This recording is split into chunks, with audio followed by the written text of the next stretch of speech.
একজন সাংবাদিক কর্মী কোন দলের হতে পারে।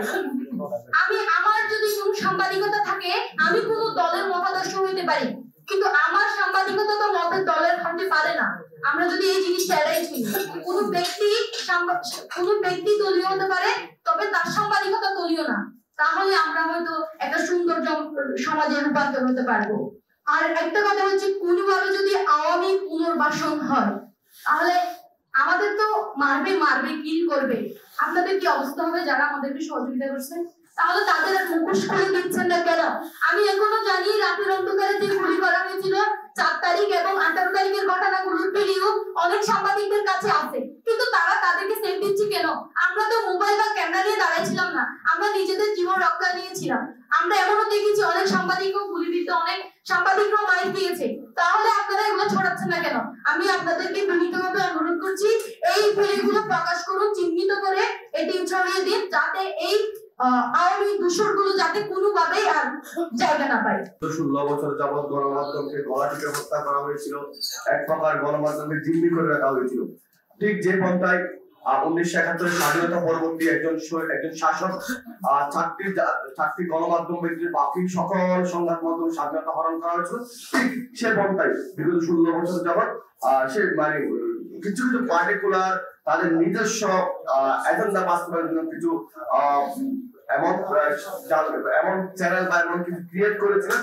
বাকিদেরকে যে আমরা দেখেছি আমার দেশ থেকে শুরু করে বিভিন্ন পত্রিকার বন্ধ করে, অনুমোদন বন্ধ করে দেওয়া হয়েছিল, বিভিন্ন পত্রিকাকে বন্ধ করে দেওয়া হয়েছিল, চ্যানেল 1 থেকে শুরু করে দিগন্ত টিভি, এই সমস্ত আমরা এগুলোও দেখেছি। সেই সাথে সাথে আমরা দেখেছি আইসিটি এর 57 ধারা থেকে শুরু করে কতগুলো কালো আইন তৈরি করে এক প্রকার সাংবাদিকতাকে গলা টিপে হত্যা করা হয়েছিল, সাংবাদিকদের মুখ বন্ধ করে দেওয়া হয়েছিল। আমি আজকের মত বিনিময় সভা থেকে এই সমস্ত কালো আইনগুলো বাতিলের দাবি জানাচ্ছি। এবং সেই সাথে সাথে আমি আরেকটা বিষয় বলবো, আমরা এখানে অনেকেই আছি, আমি আমার জায়গা থেকে আমি আমার জানতে চাওয়ার আগ্রহ জায়গা থেকে আমি জানতে চাই, হোয়াট ইজ জার্নালিজম বা সাংবাদিকতা কি, সাংবাদিক কাকে বলে? আমি কক্সবাজারের পার্সপেক্টিভে বলবো, আমার একটা মোবাইল আছে, আমার একটা বোম আছে, আমি সাংবাদিক। আমি আপনার মাধ্যমে এই জায়গাটা কারেকশনের দাবি জানাচ্ছি। কক্সবাজারে যে সমস্ত ন্যাশনাল চ্যানেল আছে তাদের সাথে সাথে কক্সবাজারে যে যে অনলাইন পেজগুলো আছে তারাও কিন্তু ভূমিকা রাখছে। মতের পার্থক্য আমাদের থাকতেই পারে, মতের পার্থক্য থাকাটাই কাম্য। একটা সমাজকে চলতে হলে সেই সমাজে ভিন্ন মতামতই থাকতেই হবে। যখন কেউ চায় যে সবাই একটা মতে বিশ্বাসী হবে, সবাইকে এই মতেই বিশ্বাস করতে হবে, তখনই কিন্তু ফেস্টিভ্যালের উত্থান হয়। ভিন্ন মত থাকবেই, কিন্তু আমাদের প্রধান উপদেষ্টা তার প্রথম ভাষণে একটা বক্তব্য, একটা কথা বলেছিলেন যে আমরা সবাই এক পরিবার, আমাদের মতের পার্থক্য থাকবে, আমরা সেগুলো নিয়ে চলবো, কিন্তু কেউ কাউকে হানাহানি বা কেউ কারো ক্ষতি করতে যাবে, এটাই হোক আমাদের সবার মতো। পার্থক্যগুলো আমরা চর্চা করব, নিজেদের মধ্যে বুদ্ধিভিত্তিক চর্চা করব, সে তার মধ্যে দিয়ে বেরিয়ে আসবে যে কার মতটা সমাজের জন্য, দেশের জন্য সবচেয়ে বেশি গ্রহণযোগ্য, সেটা আমরা আমাদের দেশের কল্যাণে, দেশের সামনে এগিয়ে নিয়ে যেতে ব্যবহার করব। কিন্তু সেটা এই মতপার্থক্য যেন আমাদেরকে একে অপরের শত্রু করে না তোলে। আমাদের মতপার্থক্য নিয়েই আমরা একে অপরের বন্ধু হতে পারি, ভাই হতে পারি। গণমাধ্যম যে কোনো দেশে, যে কোনো রাষ্ট্রে সবচেয়ে গুরুত্বপূর্ণ স্তম্ভগুলোর একটা। রাষ্ট্রবিজ্ঞানে গণমাধ্যমকে বলা হয় রাষ্ট্রের ফোর্থ পিলার বা ফোর্থ স্টেট।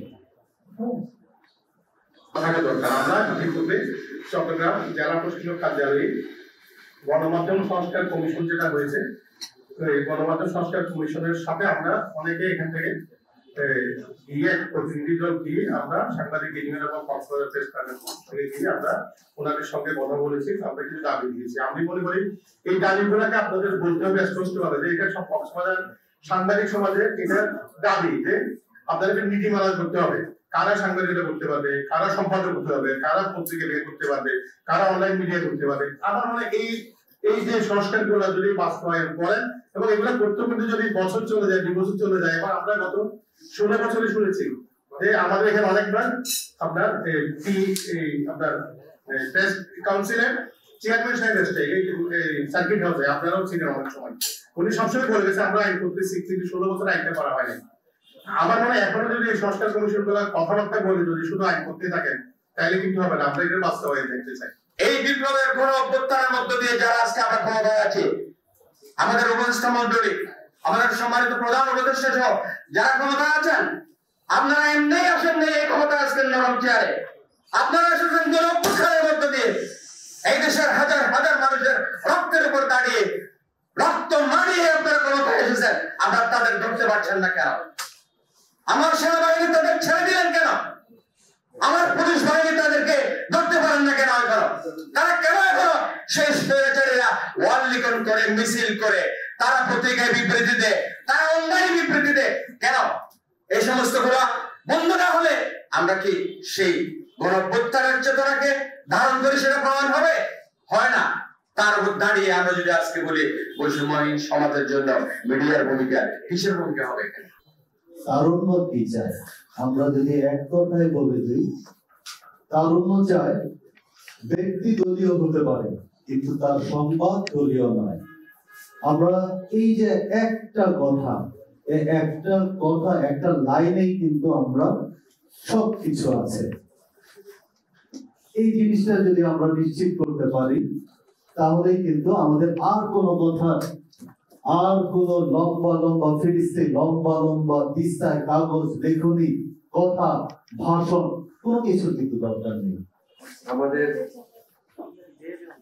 গণমাধ্যমের কাজই হচ্ছে বিপুল সংখ্যক মানুষকে নিয়ে কাজ করা এবং সেখানে যে শব্দ বা যে বাক্য বা যে মেসেজটি তৈরি হয়, যেটি সেখানে দেওয়া হয়, সেটি আমাদের জনগোষ্ঠীর উপর একটা খুব বড় প্রভাব ফেলে। কেননা মানুষ হিসেবে আমরা যখন কোনো কিছু ছাপার আকারে দেখতে পাই, এটা আমরা এটাকে খুব গ্রহণ করতে পছন্দ করি। সেই হিসাবে জাতি গঠনে যেমন গণমাধ্যমের ভূমিকা আছে, ইতিমধ্যে এটা আলোচিত হয়েছে, সমাজ গঠনেও আছে এবং ব্যক্তি মানুষকে গড়ে তোলার ক্ষেত্রে গণমাধ্যমের ভূমিকাটা অপরিসীম। আমরা দেখে থাকবো যে অনেক পত্রিকায় একদম আন্তর্জাতিক এবং মহাকাশ নিয়ে অনেক ধরনের ইন্টারগ্যালাকটিক নিউজও থাকে, ইন্টারন্যাশনাল নিউজও থাকে, ন্যাশনাল নিউজও থাকে, আবার একেবারে ইন্ডিভিজুয়ালের জন্য কিছু পাতা ডেডিকেট আছে যে ব্যক্তিগত পর্যায়ে আপনি কিভাবে স্কিল ডেভেলপ করবেন। তাই আমরা যেটা বুঝতে পারি যে একটা 20-24 পাতার একটা পত্রিকা, এটা আসলে প্রতিদিন তৈরি হচ্ছে, এটা কিন্তু মার্বেল। আমরা বেশিরভাগ সপ্তাহ কথা বলি, সপ্তাহ আশ্চর্য, নানা ধরনের সপ্তাহ আশ্চর্য কথা বলি। আমার কাছে সংবাদ পত্রটাকে কোনোভাবে সপ্তাহ আশ্চর্য কমন হয়, প্রতিদিন নতুন কিছু এবং আগের কোনো কিছু সেটা রিপিট করা না।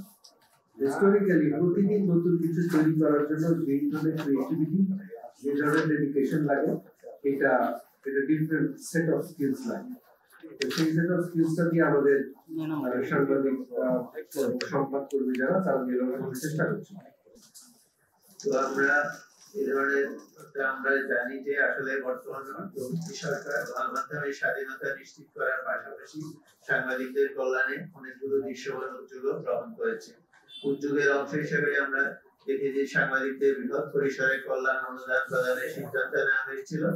এই সিদ্ধান্ত গ্রহণ বাস্তবায়নে কিন্তু তথ্য সম্প্রচার উপদেষ্টা হয়েছেন আমাদের মাননীয় মোহাম্মদ নাহিদ ইসলাম, তিনি অগ্রণী ভূমিকা পালন করেছেন।